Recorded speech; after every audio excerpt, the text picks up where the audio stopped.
Tulad sa Batangas, sinuspindi rin ang klase sa ilang lugar sa Metro Manila dahil sa masamang kalidad ng hangin. Pero sabi po ng PHIVOLCS, hindi yan vag na galing sa bulkan, kundi local pollutants. Bagamat pareho ang dahilan kung bakit sila natatrap malapit sa lupa.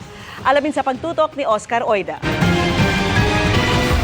Bunsod umano ng presensya ng volcanic smog o VAG mula Bulkang Taal, kung kaya kinansela ang face-to-face classes kanina sa ilang lugar sa Batangas. Mabagal yung hangin, kaya yung VAG na na-observe natin sa Batangas ay dahil po of the slow wind speed which prevented yung sulfur dioxide from dissipating quickly. Pero maging sa Pasay City, nagsuspindi ng face-to-face classes alas 11 ng umaga kanina. Rekomendasyon ito ng Pasay City Risk Reduction and Management Office, bunsod ng umano'y poor air quality. Sa Jose Rizal Elementary School nga sa nasabing lungsod.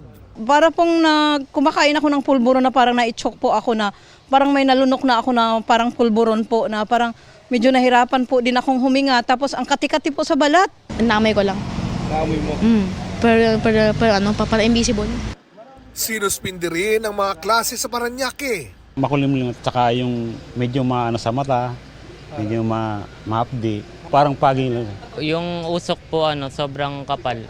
Susukat po banda. Tapos kapag tumitingin ka po sa taas masakit sa mata.